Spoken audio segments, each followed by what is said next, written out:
My name is Bladen Allbright. My role in The Struggles is struggle number 3. I also play Paul and the art manager. In The Empty Chair, I play Blake is my character's name. I'm Peter Hesselgrave, and I play struggle number 1 and the science teacher in The Struggles, and I play Danny in The Empty Chair. My name is Cameron Crecelius. I play in The Struggles, struggle number 5. And The Empty Chairs, I play the third one, and I've named him Corbin Henderson, and he's age 17. I'm Allie, and my role in The Struggles is Sasha, and I also play struggle number 2.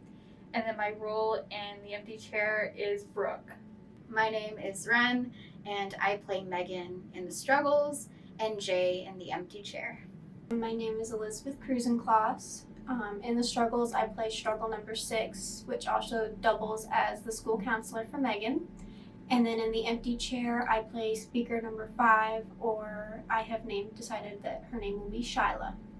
I guess my favorite part about this experience of acting with 2 plays and rehearsing 2 plays at the same time is the fact that it's a stretch as an actor and as your range to go from one play to the other. So I think that's been probably my favorite part, is the challenge that it introduces to me as an actor. So personally, I love blocking, because though learning lines is fun in its own, just being able to start imagining what the stage would look like to really help understanding when to say this or when to do this is just so entertaining for me. It's so thrilling, and it really makes my brain happy. I think it's especially important for people, and as a future educator, it's especially important for people to take away just how much people can struggle. I know that's kind of, The Struggles is the title, but especially people who have learning disabilities, not just ADD or dyslexia, but anybody who has, ADHD, dysgraphia, stuff like that. It's important for them to realize how much they struggle, and that, it's not okay to just be like, oh, well, it's just because she's a little slow. That's not an okay thing. And so I think that's the main thing that people should take away from the show, is that they have their struggles. And so rather than be a hindrance, you should help them try to overcome those struggles.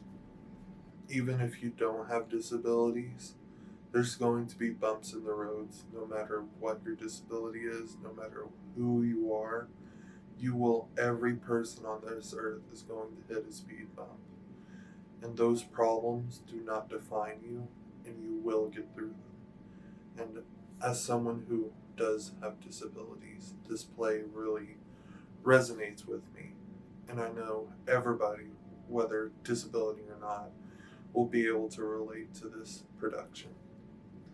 I want people of any age, of anyone really, to understand that without struggles, any sort of struggle in daily life, life is not worth it.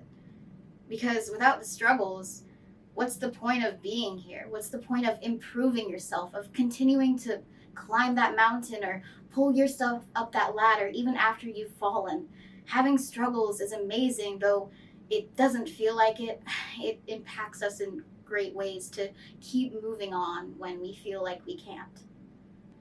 The Struggles, I think, well, actually, to both shows, I think that you can't really judge somebody based on how it appears. So, you have to remember that everyone's lifestyles are different. And I know it seems like, from our perspective, that it's easy for us to judge others. But, it kind of just shows that, sometimes you never have any clue what somebody else is going through. The Empty Chair for my character gets very emotional, and so it's been difficult to figure out how to get emotional in the show without, hurting myself. So that's been the hardest part, is figuring out how to show that emotion through the character while making sure that at the end of the day, I am okay as well. Definitely the hardest part, even though it's only a 15-minute show, is being in that mental state for that long, because it is getting into it is difficult, but coming out of it is even harder. And so for a good 45 minutes after rehearsal, I just feel so just depressed and down because of my character and how she feels. That's how she feels, so I have to feel that way. And so when I leave rehearsal, it's hard to get back out of that and become a happy person again.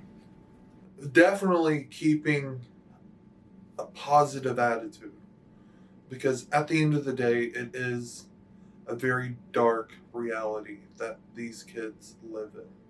There are people right now suffering through that problem, and I cannot fathom how that much must feel for them to be in that situation. For the empty chair, I've learned that though I never really had those issues, that it's okay to want to get help. It's okay to be like, hey, I'm not okay today, or just, cry with someone. I learned that I actually have a lot in common with Megan. I never considered it before, but it's actually been pretty, I'm pretty self-aware of, I might actually have some of the struggles that Megan does. I mean, obviously everyone does, but it never really occurred to me. Of what it's like for people that are going through drug rehab, especially for younger people. Like, you have the general idea of it, but it takes actually, stepping into those shoes to really see how devastating this can be for kids of our age and younger. And I think it really has been eye-opening to learn a little more about that. I really like my line, "There is math homework," because I think we've all been there. The fact that, oh my god, there is math homework too. So, probably would be my favorite line. I really like Peter's line that goes, he talks about in his obituary how he wanted to die at 102 and that he wanted to change it because he wanted to die of old age at 110, which makes it sound like dying at 102 is not dying of old age. And I just think that's very funny. Every time I hear it. I feel at this point I am contractually obligated to say that my favorite line is from The Struggles, and the line is, "I still want a hot dog." I feel like at this point it's not my favorite line of the show. I just feel it's everyone else's favorite line of the show. So I guess I just have to join the group and like it as well.